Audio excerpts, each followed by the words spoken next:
اس سورت کا نام کیا ہے؟ سورت الشورا، اور الشورا کا معنی کیا ہوتا ہے؟ مشورہ کرنا۔ پرانے وقتوں میں لوگ یہ اصطلاح استعمال کرتے تھے، ارکان شورا، رکن شورا، مجلس شورا، یہ یعنی الفاظ استعمال ہوتے تھے۔ تو شورا کا معنی ہوتا ہے مشورہ کرنا۔ تو اس صورت کے اندر اللہ تبارک و تعالی نے یہ بات ایک جگہ فرمائی ہے کہ جو اہل ایمان ہوتے ہیں ان کے جو باہمی معاملات ہوتے ہیں وہ باہمی مشورے کے ساتھ طے پاتے ہیں، یعنی وہ مشورہ کیا کرتے ہیں۔ تو مشورہ کرنے سے کیا ہوتا ہے؟ بات جو ہے وہ زیادہ بہتر طریقے پہ وہ سر انجام دی جا سکتی ہے۔ تو اس لیے یہ بات جو ہے نا یہ ہے کہ وَأَمْرُهُمْ شُورَىٰ بَيْنَهُمْ، یہ اسی صورت میں آیت ہے کہ ان کے جو آپس میں معاملات ہوتے ہیں وہ باہمی مشورے سے طے پاتے ہیں۔ نبی مکرم رسول معظم سید و ولد آدم شاہ امم جناب محمد الرسول اللہ صلی اللہ علیہ وسلم نے ارشاد فرمایا کہ جو آدمی استخارہ کر کے کوئی کام کرتا ہے تو وہ آدمی جو ہے وہ ناکام نہیں ہوتا، اور جو آدمی مشورہ کر کے کوئی کام کرتا ہے تو وہ آدمی شرمندہ نہیں ہوتا۔ یہ حدیث کے الفاظ ہیں، ما خاب من استخار وما ندم من استشار، کہ جو آدمی وہ استخارہ کر کے کام کرے گا وہ ناکام نہیں ہوگا، اور جو مشورہ کر کے کام کرے گا تو وہ شرمندہ اور نادم نہیں ہوگا۔ لہذا مشورہ کرنے کی اسلام میں بڑی اہمیت ہے۔ سارے نبیوں رسولوں کے سردار اور ساری کائنات کے امام، عقل و دانش کے بادشاہ، فہم و فراست کے شہنشاہ جناب محمد الرسول اللہ، اللہ نے جن کو اتنی فہم، اتنا یعنی کہ تدبر، تفکر اللہ نے عطا کیا تھا، لیکن آپ بھی ماشاءاللہ کوئی اہم معاملہ ہوتا صحابہ سے مشورہ کیا کرتے تھے۔ تو سورۃ الشورا کے اندر اللہ تعالیٰ نے کئی ایسے مقامات ہیں وہاں پر بڑی اہم باتیں عقیدے کے حوالے سے، اصلاح معاشرہ کے حوالے سے بیان کی ہیں۔ ان میں سے ایک بات یہ ہے کہ اللہ تعالیٰ نے اس کی آیت نمبر 10 ہے، ارشاد فرمایا کہ وَمَا اخْتَلَفْتُمْ فِيهِ مِنْ شَيْءٍ فَحُكْمُهُ إِلَى اللَّهِ، کہ اے ایمان والو اگر تمہارا آپس میں کسی بات پر اختلاف ہو جائے، کسی بات پر اختلاف ہو جائے، تو تم نے آپس میں لڑائی جھگڑا فساد ایسی فضا نہیں بنانی، تم نے کیا کرنا ہے؟ فَحُكْمُهُ إِلَى اللَّهِ، تو تم نے اللہ کی طرف وہ حکم لے آنا ہے، اللہ کے پاس آ جاؤ۔ اب اللہ کے پاس آنے کا معنی کیا ہے؟ کہ اللہ کے قرآن سے فیصلہ کروا لو۔ اور ایک جگہ پر اللہ نے ارشاد فرمایا کہ فَإِن تَنَازَعْتُمْ فِي شَيْءٍ فَرُدُّوهُ إِلَى اللَّهِ وَالرَّسُولِ، سورہ النساء، کہ اگر تمہارا آپس میں کوئی جھگڑا بگڑا ہو جائے، کوئی اختلاف ہو جائے، تنازع ہو جائے، تو تم اپنے اس تنازع کو، جھگڑے کو تم لوٹا دو اللہ کی طرف اور اس کے رسول کی طرف۔ لیکن یہاں الشورى میں کیا فرمایا؟ فَحُكْمُهُ إِلَى اللَّهِ، اور سورہ النساء میں کیا فرمایا؟ فَرُدُّوهُ إِلَى اللَّهِ وَالرَّسُولِ۔ اس کا مطلب یہ ہے کہ رسول نے بھی جو فیصلہ کرنا ہے اپنی مرضی سے تو نہیں کرنا، رسول نے بھی فیصلہ تو اللہ کے حکم سے ہی کرنا ہے۔ تو رسول کا کیا ہوا فیصلہ بھی در حقیقت اللہ کا ہی فیصلہ ہے۔ فرمایا کہ اگر تم رسول کی اطاعت کرو گے تو اللہ کی ہی اطاعت کرو گے۔ وَمَن يُطِعِ الرَّسُولَ فَقَدْ أَطَاعَ اللَّهَ۔ تو لہٰذا سب سے جو فائنل اتھارٹی ہے اور جو سب سے سپریم کورٹ ہے وہ اللہ کی ذات باری تعالیٰ ہے۔ تو فرمایا کہ فَحُكْمُهُ إِلَى اللَّهِ، تو اس کا فیصلہ، اس کا حکم وہ لے آؤ کس کی طرف؟ اللہ کی طرف۔ اللہ سے فیصلہ کراؤ، اللہ کے رسول سے فیصلہ کرواؤ، قرآن اور حدیث کے پاس آ جاؤ۔ آپ ذرا غور فرمائے، نبی صلی اللہ علیہ وسلم جب دنیا سے رخصت ہو گئے، دنیا سے چلے گئے، اب آپ کی وفات کے بعد ایک یہ مسئلہ درپیش آیا کہ نبی صلی اللہ علیہ وسلم کے بعد اب خلیفہ کون ہوگا؟ خلیفہ مہاجرین میں سے ہوگا یا خلیفہ انصار میں سے ہوگا؟ اب یہ ایک مسئلہ یعنی بن گیا۔ سیدنا ابو بکر رضی اللہ عنہ نے فوراً حدیث سنائی، فرمایا کہ میں نے خود سنا تھا رسول اللہ صلی اللہ علیہ وسلم سے، آپ نے فرمایا تھا کہ الائمۃ من قریش، کہ جو تمہارا حکمران ہوگا، خلیفہ ہوگا، وہ قریش میں سے ہوگا۔ بس فوراً بات ختم۔ وہ جو انصار تھے انہوں نے اپنی بات چھوڑ دی، اپنا موقف چھوڑ دیا کہ جب اللہ کے نبی کا فیصلہ آ گیا تو اب ہم آگے کوئی بات نہیں کر سکتے۔ اس کے بعد آگے مسئلہ یہ پیدا ہوا کہ نبی صلی اللہ علیہ وسلم کی تدفین کہاں ہونی ہے، آپ کو دفن کہاں کیا جائے گا۔ بعض نے کہا کہ آپ کو آپ کے ساتھیوں کے ساتھ جنت البقیع میں دفن کیا جائے، بعض نے کہا کہ آپ جہاں پیدا ہوئے ہیں مکہ، آپ کو مکہ میں جا کر دفن کیا جائے۔ کسی نے کوئی بات، کسی نے کوئی بات، لیکن جب حدیث سامنے آ گئی کہ رسول اللہ صلی اللہ علیہ وسلم نے فرمایا تھا کہ نبی جہاں فوت ہوتا ہے وہیں دفن کیا جاتا ہے، تو ساری باتیں ختم۔ رسول اللہ صلی اللہ علیہ وسلم کی جہاں چارپائی پڑی ہوئی تھی، آپ کی چارپائی کو اٹھایا گیا اور اسی جگہ پر رسول اللہ صلی اللہ علیہ وسلم کے لیے قبر مبارک کھودی گئی اور آپ کو اسی قبر مبارک کے اندر دفن کر دیا گیا۔ دیکھا نا، حدیث آ گئی، جھگڑا ختم۔ تو یہ معنی ہے کہ اگر تمہارا کسی اب آپ دیکھیں، ایک آدمی کہتا ہے کہ یہ کام یوں کرنا چاہیے، دوسرا کہتا ہے یوں کرنا چاہیے۔ او بھائی اللہ کے بندو، اس میں کوئی لڑنے جھگڑنے کا معاملہ ہے؟ قرآن سے پوچھ لو، قرآن کے پاس آ جاؤ، سارے مسئلے حل۔ سمجھے نا؟ تو فرمایا فَحُكْمُهُ إِلَى اللَّهِ، اس کا فیصلہ کس کے پاس آئے گا؟ اللہ کے پاس۔ پھر اللہ تعالیٰ نے نا اسی سورت کی 13 نمبر آیت میں فرمایا کہ شرع لکم من الدین ما وصى به نوحا والذی اوحینا الیک وما وصینا به ابراہیم وموسیٰ وعیسیٰ ان اقیموا الدین للہ ولا تتفرقوا فیہ۔ یہ سورہ الشورى 13 نمبر آیت ہے۔ فرمایا کہ اے نبی صلی اللہ علیہ وسلم، ہم نے آپ کو وہی دین دیا ہے، وہی شریعت دی ہے جو ہم نے جناب نوح علیہ السلام کو شریعت دی تھی، اور وہی شریعت دی ہے جو ہم نے ابراہیم علیہ السلام کو دی، جو موسیٰ علیہ السلام کو دی، عیسیٰ علیہ السلام کو دی۔ تو یہاں کتنے نبیوں کا ذکر آ گیا؟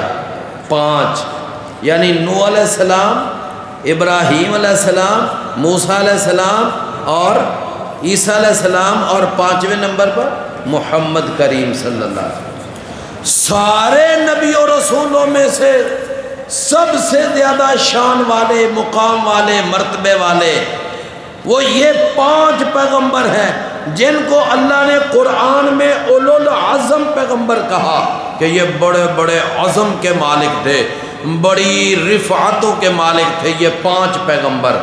ان 5 پیغمبروں کا اللہ نے خصوصی تذکرہ کیا، اور ان 5 میں سے پھر 2 کا مقام سب سے زیادہ ہے، ایک جناب ابراہیم علیہ السلام اور ایک جناب محمد الرسول اللہ صلی اللہ علیہ وسلم۔ ان 2 کو اللہ نے اپنا خلیل ہونے کا شرف بخشا۔ اللہ کے رسول صلی اللہ علیہ وسلم نے فرمایا کہ ابراہیم علیہ السلام کو تو اللہ نے اپنا خلیل بنایا ہی بنایا تھا، واتخذ اللہ ابراہیم خلیلا، اور آپ نے اپنے بارے میں فرمایا کہ اگر مجھے اللہ نے اپنا خلیل نہ بنایا ہوتا تو ابو بکر رضی اللہ عنہ اس اہل تھے کہ میں ابو بکر کو دنیا میں اپنا خلیل بنا لیتا، لیکن چونکہ اللہ نے مجھے خلیل بنایا ہے لہٰذا اب میں بھی اللہ کے سوا کسی کو خلیل نہیں بناؤں گا۔ جناب رسول اللہ صلی اللہ علیہ وسلم بھی اللہ کے خلیل اور جناب ابراہیم علیہ السلام بھی اللہ کے خلیل۔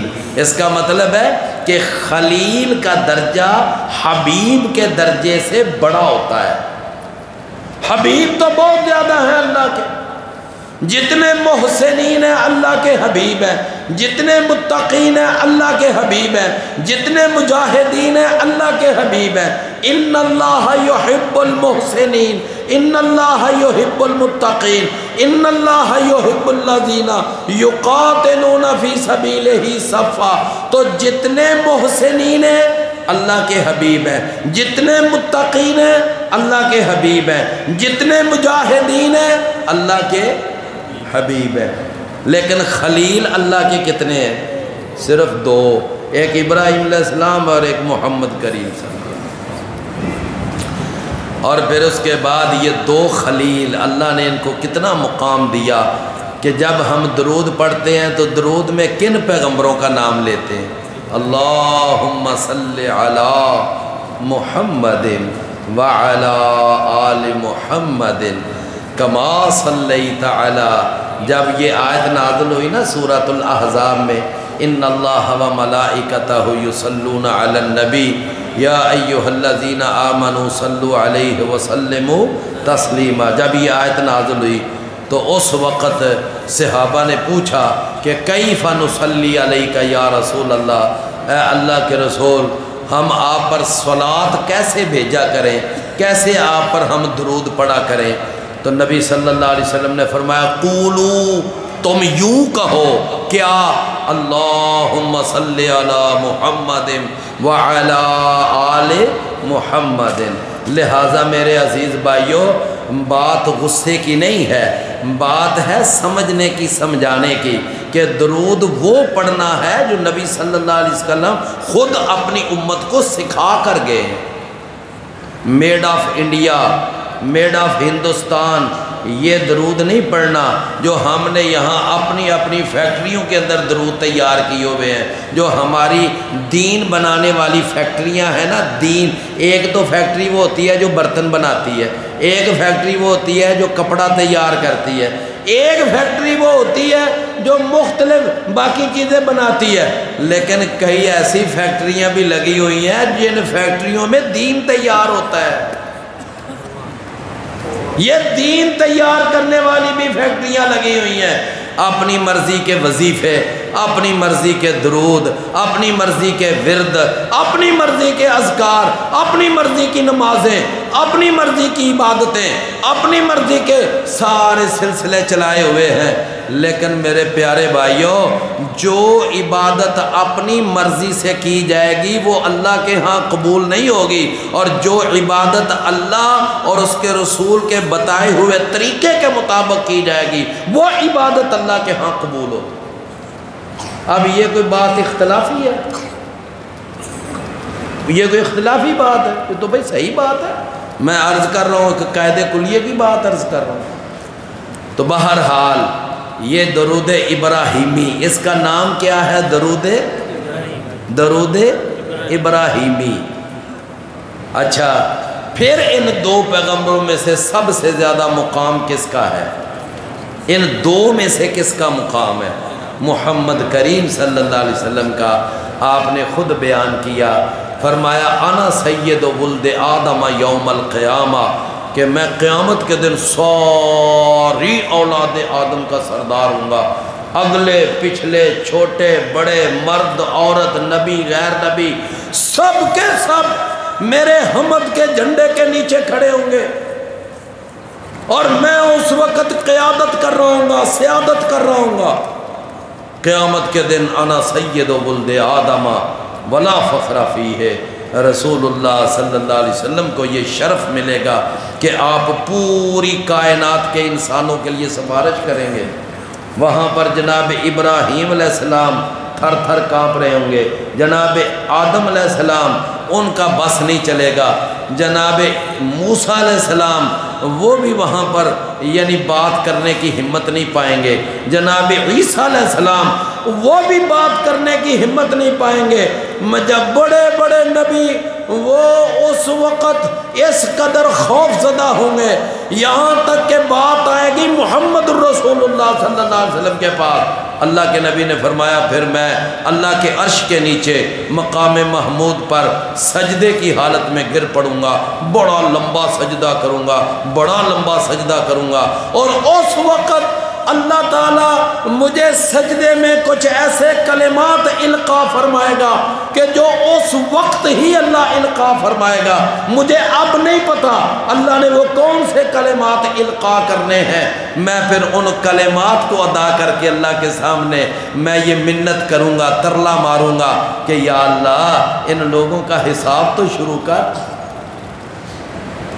پھر اللہ حساب شروع کرے گا۔ تو میرے پیارے بھائیوں، سارے نبیوں رسولوں میں سے سب سے زیادہ مقام کتنے نبیوں کا ہے جی؟ 5 نبیوں کا، اور ان کے نام یاد رہیں گے۔ پہلا نام کن کا ہے؟ نوح علیہ السلام، دوسرا ابراہیم، تیسرا موسیٰ، چوتھا اور 5واں جناب محمد الرسول اللہ۔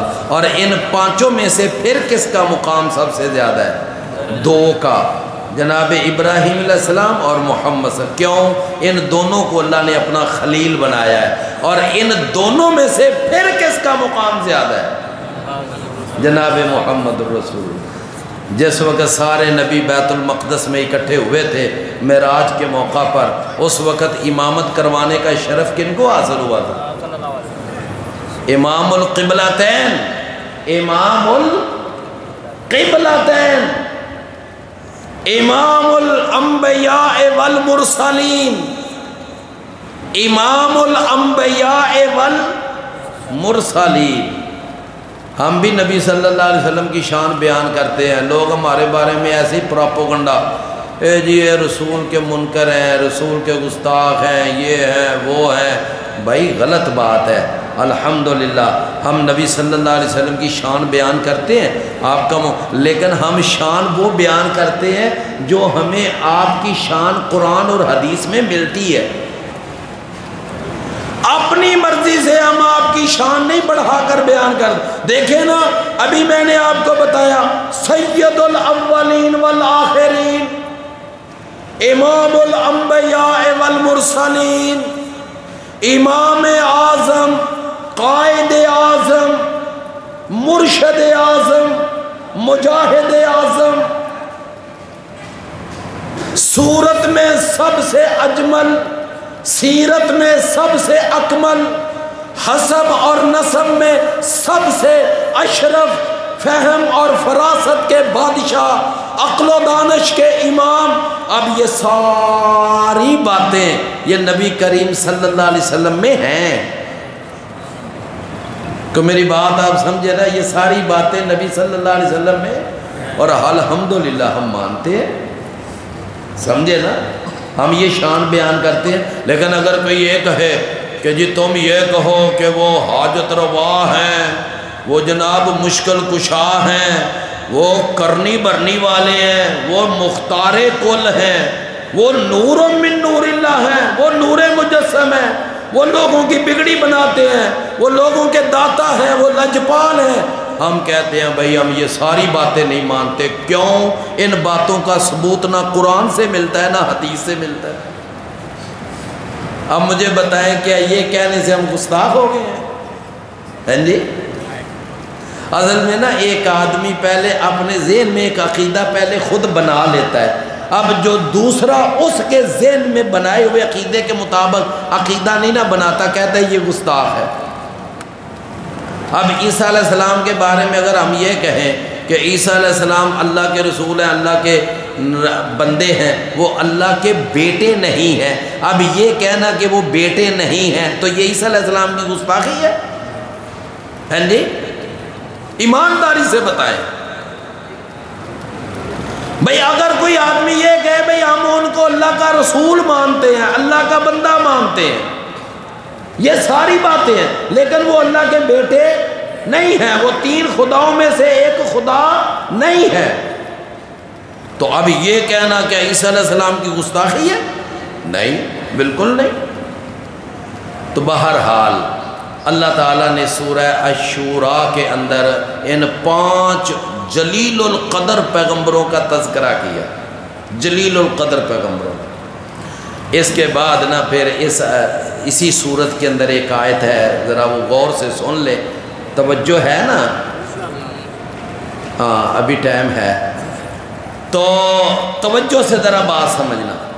اس صورت کے اندر نا ایک آیت ہے کہ اللہ تعالیٰ نے ارشاد فرمایا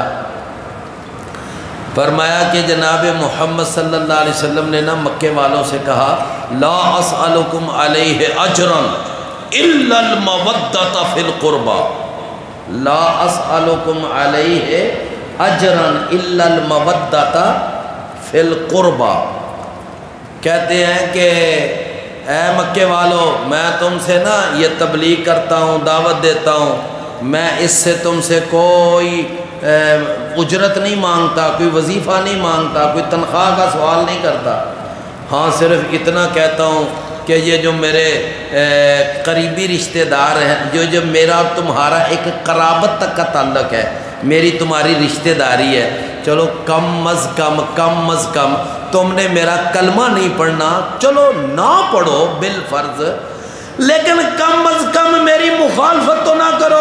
کیوں؟ میری اور تمہاری ایک رشتہ داری ہے، کچھ رشتہ داری کا تو پاس کرو۔ کوئی بات سمجھ آئی؟ جیسا کہ ابو طالب نے چلو کلمہ نہیں پڑھا تھا لیکن کم از کم رشتہ داری کا خیال تو رکھا تھا کہ یہ محمد صلی اللہ علیہ وسلم میرا بھتیجا ہے، رشتہ داری کا پاس تو رکھا تھا نا۔ تو نبی صلی اللہ علیہ وسلم نے یہ فرمایا کہ مکے والوں، تم میں سے ہر خاندان کے ساتھ، ہر قبیلے کے اندر میری کسی نہ کسی کے ساتھ کوئی نہ کوئی رشتہ داری ہے۔ بنو امیہ کے ساتھ ہے، بنو مخزوم کے ساتھ ہے، بنو عبد الدار کے ساتھ ہے، بنو ہاشم کے ساتھ ہے، سارے خاندانوں کے اندر میری رشتہ داریاں ہیں۔ میں نے کسی کے ساتھ خود رشتہ داری کی ہوئی ہے، کسی کو رشتہ دیا ہوا ہے، کسی سے رشتہ لیا ہوا ہے، ہر ایک کے ساتھ میری ایک رشتہ داری ہے۔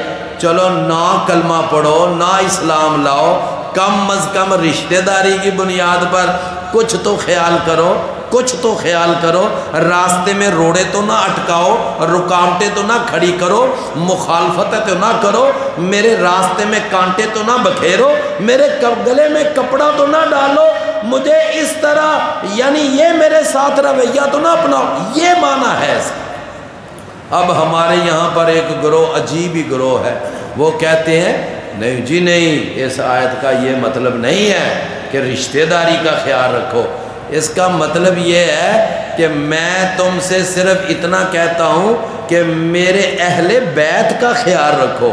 وہ جناب القربہ کا لفظ لے کر اہل بیت کی طرف نکل جاتے ہیں، جنہوں نے سارا دین فوکس کیا ہوا ہے کہاں پر؟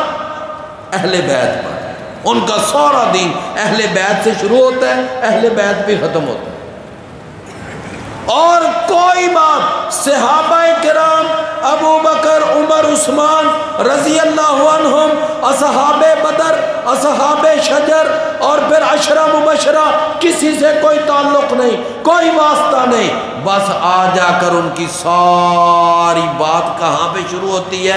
اہل بیت سے، اور اہل بیت پہ ختم ہوتی ہے۔ اور ظلم ایک اور ہے کہ اہل بیت بھی وہ صرف 5 افراد کو سمجھتے ہیں، ایک علی رضی اللہ عنہ، ایک سیدہ فاطمہ، ایک سیدنا حسن، ایک سیدنا حسین، اور ایک سیدنا حسن، اور بس ایک جناب محمد۔ بس ان 5 تن پاک کو وہ سمجھتے ہیں یہ اہل بیت ہے، حالانکہ اصل اہل بیت آپ کی بیویاں ہیں۔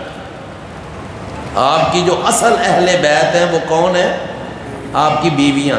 سورہ احزاب 22واں پارہ پہلا رکوع پڑھ کے دیکھ لیں، پہلا رکوع، انما یرید اللہ لیذھب عنکم الرجس اہل البیت ویطہرکم تطہیرا۔ تو یہ آیت ازواج مطہرات کے بارے میں نازل ہوئی، تو اصل اہل بیت آپ کی بیوی ہیں۔ یہ جو ہے نا علی رضی اللہ عنہ، فاطمہ رضی اللہ عنہ، اور یہ جناب حسن، یہ جو ہیں ان کو تو نبی صلی اللہ علیہ وسلم نے دعا کر کے اہل بیت میں شامل کیا تھا، یا اللہ ان کو بھی اہل بیت میں شامل فرما لے۔ وہ تو دعا کے ذریعے اہل بیت میں شامل ہوئے ہیں، وہ الحاقی اہل بیت ہیں، اور نبی صلی اللہ علیہ وسلم کی بیویاں اصل اہل بیت ہیں۔ الحاقی اہل بیت اور اصل اہل بیت میں فرق ہے کہ نہیں ہے؟ ہیں جی بھائی، کشمیر کا پاکستان کے ساتھ الحاق ہے، لیکن پاکستان کے جو اصل صوبے ہیں وہ کون سے ہیں؟ وہ تو پنجاب ہے، سندھ ہے، کے پی کی ہے، بلوچستان ہے، سکردو ہے، اصل تو صوبے یہ ہے نا بھائی، ان کا تو الحاق ہے پاکستان کے ساتھ۔ تو یہ جو 4 افراد ہیں ان کو اللہ کے نبی نے ایک چادر کے نیچے لا کر، چادر اوپر ڈال کر دعا کی تھی کہ یا اللہ ان کو بھی اہل بیت میں شامل فرما لے، تو وہ الحاقی اہل بیت ہے۔ اور جو رسول اللہ صلی اللہ علیہ وسلم کی ازواج مطہرات ہیں اور مومنوں کی مائیں ہیں، مادران ملت ہیں، وہ اصل اہل بیت ہیں۔ اچھا پھر کہتے ہیں جی کہ یہاں پر یہ مطلب ہے الا المودۃ فی القربہ، بس جی میرے اہل بیت کا خیال رکھنا، اہل بیت کے ساتھ اچھا سلوک۔ اور بھائی جب یہ آیت نازل ہوئی تھی اس وقت تو سیدنا علی اور سیدہ فاطمہ ان کی تو ابھی شادی بھی نہیں ہوئی تھی۔ دیکھو کیسی اندھیر نگری ہے۔ او بھائی اس وقت تو ابھی ان کی شادی نہیں ہوئی تھی، ابھی تو سیدنا حسن پیدا بھی نہیں ہوئے تھے، سیدنا حسین بھی پیدا نہیں ہوئے تھے۔ اللہ کے نبی نے اس وقت کہاں کہنا تھا کہ میرے اہل بیت کا خیال رکھنا؟ اس وقت کہاں بات آ گئی؟ کوئی بھائی بات تو کرو، کوئی عقل کی بات کرو۔ تو بہرحال یہ آیت جو ہے نا، اس سورہ الشورى میں ایک اور آیت ہے، بڑی مشہور آیت ہے، میرا خیال ہے کئی بھائیوں کو شاید زبانی بھی یاد ہو، یَہَبُ لِمَن یَشَاءُ إِنَاثًا وَیَہَبُ لِمَن یَشَاءُ الذُّکُورَ وَیُزَوِّجُهُمْ ذُکْرَانًا وَإِنَاثًا وَیَجْعَلُ مَن یَشَاءُ عَقِیمًا، کہ اللہ تعالیٰ جس کو چاہتا ہے بیٹے دے دیتا ہے، جس کو چاہتا ہے بیٹیاں دے دیتا ہے، جس کو چاہتا ہے مکس اولاد دے دیتا ہے، اور جس کو چاہتا ہے بانجھ ہی کر دیتا ہے، کچھ بھی نہیں دیتا، کچھ بھی نہیں دیتا۔ اللہ اکبر۔ تو یہ 4 انداز ہے نا، جس کو چاہتا ہے بیٹے دے دیتا ہے، جس کو چاہتا ہے جی بیٹیاں دے دیتا ہے، اور جس کو چاہتا ہے مکس اولاد ہے، اور جس کو چاہتا ہے کچھ بھی نہیں دیتا۔ اللہ، ابھی ہفتہ کو پہلے کی بات ہے کہ یہاں ایک بھائی نے مجھے بتایا کہ ایک باپ ہے تو اس کے نا آگے 4 بیٹے تھے۔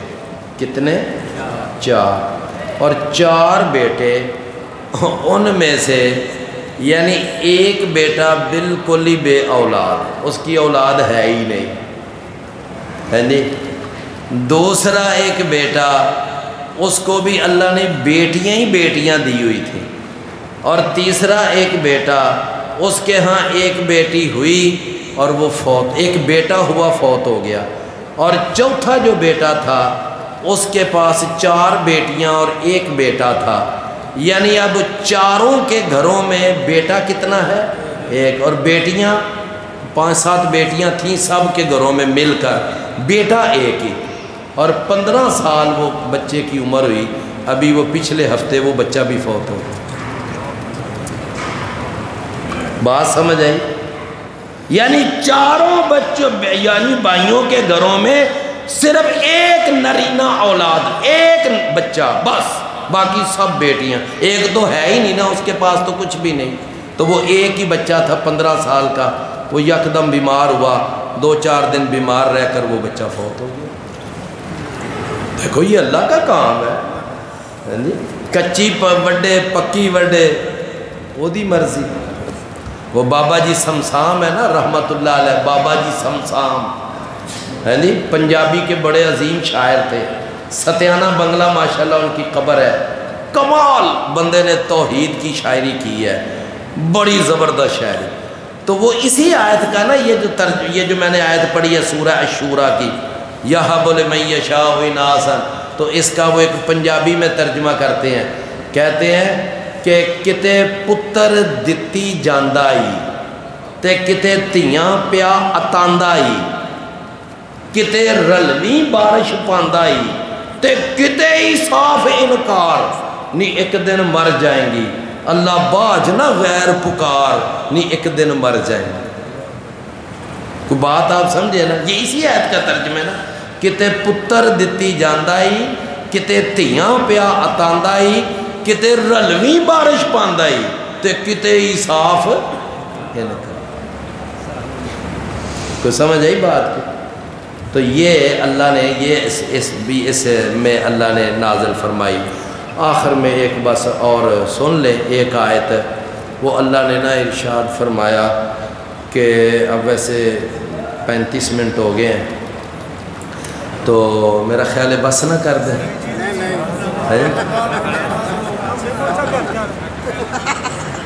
جی وہ کہندے نے جی اساں کیڑا گھر جانا، چلو ٹھیک ہے جی۔ وہ میں ٹائم ویکھے نا، ٹائم ہو گیا تھا۔ اچھا اب ایک آیت سن لیں، اچھا پھر توجہ سے آپ نے سننی ہے بات، توجہ ہے نا؟ جن بھائیوں کی کرسیاں دور ہیں ذرا تھوڑی سی آگے کر لیں، یہ خالی جگہ پور ہو جائے گی ایسے، ماشاءاللہ ماشاءاللہ، بس جزاک اللہ۔ اچھا یہ جو میں نے ابھی سورہ الشورى کی نا آیت نمبر ہے 51، 51 نمبر آیت، نمبر یاد رہے گا ہے جی؟ اچھا میں اس لیے کہ میں یہاں سے نا آپ کو ایک بڑی اہم بات بتانے لگا ہوں، اس لیے میں نے ذرا نمبر یاد کروایا ہے۔ آیت کا نمبر کیا ہے؟ 51۔ اللہ نے یہاں ارشاد فرمایا وَمَا كَانَ لِبَشَرٍ أَن يُكَلِّمَهُ اللَّهُ إِلَّا وَحْيًا أَوْ مِن وَرَاءِ حِجَابٍ أَوْ مِن وَرَاءِ حِجَابٍ أَوْ يُرْسِلَ رَسُولًا، کہ اللہ تعالیٰ کبھی کسی بھی بشر سے کلام نہیں کرتا، ہاں کلام کرتا ہے تو اس کے 3 طریقے ہوتے ہیں، یا کلام کرتا ہے کہ اللہ دل میں بات ڈال دیتا ہے الا وحیاً، دوسرا طریقہ کیا ہوتا ہے او من وراء حجاب، پردے کے پیچھے سے اللہ کلام کرتا ہے، جیسا موسیٰ علیہ السلام سے اللہ ہم کلام ہوتا تھا جب وہ طور پہاڑ پہ جاتے تھے، پردے کے پیچھے، اللہ ڈائریکٹ سامنے تو نہیں نہ آتا تھا۔ نبی صلی اللہ علیہ وسلم جب معراج پر گئے، سدرۃ المنتہا پر پہنچے تو اللہ تعالیٰ سے نبی صلی اللہ علیہ وسلم ہم کلام ہے، وہ بھی پردے کے پیچھے، اللہ سامنے نہیں آیا تھا۔ تیسرا طریقہ کیا ہے او یرسل رسولا، یا پھر اللہ نہ کوئی رسول بھیجتا ہے اپنی طرف سے، فرشتہ آ جاتا ہے، وہ آ کر نبی کے ساتھ اللہ کا پیغام پہنچاتا ہے، جیسا کہ نبی صلی اللہ علیہ وسلم کے پاس جناب جبریل آیا کرتے تھے، اور 2 دفعہ اصلی شکل میں آپ نے ان کو دیکھا، باقی ساری 23 سالہ زندگی میں، نبوت والی زندگی میں جناب جبریل آتے تھے اور کسی نہ کسی انسان کی شکل میں آ جاتے تھے، اکثر دہیہ قلبی کی شکل میں آتے تھے۔ تو کتنے طریقے ہیں اللہ تعالیٰ کے بندوں کے ساتھ ہم کلام ہونے کے؟ تین۔ یا تو اللہ وحی ڈالتا ہے دل میں بات، یا پھر اللہ پردے کے پیچھے بات کرتا ہے، یا پھر اللہ کیا کرتا ہے؟ جی کوئی اللہ اپنا قاصد بھیج دیتا ہے، پیغام رساں۔ اچھا اب یہ تین طریقے ہیں۔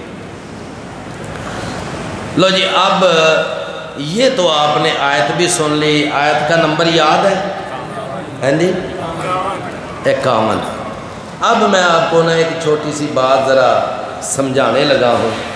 ہمارے ہاں اللہ تعالیٰ معاف فرمائے اتنی اندھیر نگری چل رہی ہے، اتنی، ہر کوئی جناب کہتا ہے میں اللہ سے ڈائریکٹ ہم کلام ہوتا ہوں، اللہ میرے سے بات کرتا ہے۔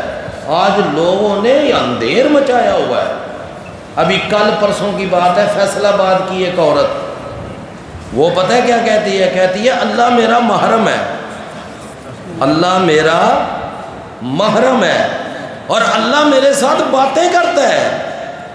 دس اور پھر اس نے کہا کہ مجھے اللہ نے اب نبی بنا دیا ہے، رسول بنا دیا ہے، تو میری ذمہ داری لگی ہے، اب میں وہ عورت باتیں کر رہی ہے، اندھے لوگوں نے بس اندھے۔ اچھا اب ذرا غور فرمائیں، میں آپ کو ایک بات عرض کرنے لگا تھا کہ لوگ پھر نا اس کے اندر جال سازی بھی انتہا درجے کی کرتے ہیں، جال سازی، سمجھے نا؟ یعنی ایسی جال سازی، ایسی جال سازی کہ العیاذ والامان، الامان والحفیظ، کہ اللہ ہی محفوظ فرمائے۔ اب دیکھیں ایک واقعہ گھڑا ہوا ہے، واقعہ گھڑا ہوا ہے، اور پھر یہ جو اولیاء کرام ہیں جناب بزرگان دین ہیں، ان کی کرامتیں لوگوں نے من گھڑت بنائی ہوئی ہیں، من گھڑت کہانیاں، اور بنا بنا کے ولیوں کے فضائل بیان ہوتے ہیں، ولیوں کی کرامتیں بیان ہوتی ہیں۔ کہتے ہیں جی ایک ولی تھا، اس کا نام تھا ابراہیم بن ادم، سنا ہوا ہے نام پہلے؟ ابراہیم بن ادم، یہ ایک ولی تھا، بہت بڑا بادشاہ تھا، بہت بڑی سلطنت تھی، بڑی حکومت تھی۔ تو ایک دفعہ جناب اندر کمرے میں سویا ہوا ہے، تو اوپر ایسے نا ان کو محسوس ہوا کہ جیسے چھت کے اوپر کوئی چل رہا ہے، توجہ ہے نا؟ اگر دیکھا تو وہاں ایک آدمی چل رہا ہے، کوئی ادھر سے ادھر جا رہا ہے، ادھر سے ادھر۔ کہتے ہیں وہ ابراہیم ادم اس سے کہتے ہیں کہ جناب آپ یہاں میرے مکان کی چھت پر، وہ بادشاہ تھا، آخر مکان تو نہیں ہوگا، کوئی محل ہوگا نا، تو آپ یہاں میرے سے چھت پر کیا کر رہے ہیں، پھر رہے ہیں یہاں پر، کیا مسئلہ ہے آپ کو؟ تو انہوں سے اس آدمی نے کہا، وہ جو چھت پہ پھر رہا تھا، اس نے کہا میرا نا جی وہ جو ہے نا بیل، بیل جس کو پنجابی میں کیا کہتے ہیں؟ دگا، کہتے ہیں کہ وہ میرا نا بیل گم ہو گیا ہے، تو وہ میں بیل تلاش کر رہا ہوں۔ کیا کر رہا ہوں؟ بیل تلاش کر رہا ہوں، تو وہ میں بیل نا، اس نے کہا، وہ ابراہیم ادم نے کہا کہ تیرا دماغ ٹھیک ہے بھائی، بیل تیرا میرے مکان کی چھت پر، ہر قدم پر 2 رکعت پڑھتے، پھر اگلا قدم اٹھاتے، پھر 2 رکعت پڑھتے، پھر اگلا قدم اٹھاتے، پھر 2 رکعت پڑھتے، پھر اگلا قدم اٹھاتے۔ اس طرح ہر قدم پر 2 رکعتیں پڑھتے پڑھتے پہنچے کہاں؟ بیت اللہ۔ جب بیت اللہ شریف وہاں پہنچے تو دیکھا بیت اللہ ہی نہیں ہے، وہاں بیت اللہ ہی نہیں ہے۔ اب میں نے جس کے لیے یہ ساری بات آپ کو سنائی ہے نا، میں جس مقام پر آپ کو لانا چاہتا تھا وہ مقام اب آیا ہے۔ تو جب وہاں پر آئے نا تو ایسے اوپر گھور کر دیکھا، کہا یا اللہ یہاں پر تو تیرا بیت اللہ تھا، اب کدھر گیا؟ اللہ نے کہا ابراہیم ادم یہ بات ٹھیک ہے، میرا یہاں بیت اللہ تو تھا، لیکن یہ ہے کہ وہ بیت اللہ نا کچھ دیر کے لیے رابعہ بصری کا طواف کرنے گیا ہوا ہے۔ اب آپ اندازہ لگائیں، اب آپ مجھے بتائیں کہ وہ جناب ابراہیم ادم نے کس کو پکارا، کس کو کہا؟ اللہ، اور اللہ نے آگے کیا جواب دیا ہے جی؟ اب آپ اندازہ کریں، قرآن کہتا ہے کہ کسی بشر کے لیے یہ ہو ہی نہیں سکتا کہ اللہ صرف 3 طریقوں سے بات کرتا ہے۔ نمبر 1 وحی کے ذریعے، نمبر 2 پردے کے پیچھے، اور پردے کے پیچھے صرف 2 نبیوں سے بات ہوئی ہے، ایک موسیٰ علیہ السلام سے اور ایک محمد صلی اللہ علیہ وسلم سے، اور تیسرا طریقہ کیا ہے؟ کوئی قاصد بھیج کر، کوئی رسول بھیج کر، بس یہ 3 طریقے ہیں۔ یہ ابراہیم ادم جو ہیں یہ کن میں سے ہیں؟ یہ کوئی نبی تھے؟ کوئی رسول تھے؟ میرے بھائیوں ایسی گپستان، ایسا گپستان، اللہ تعالیٰ معاف فرمائے۔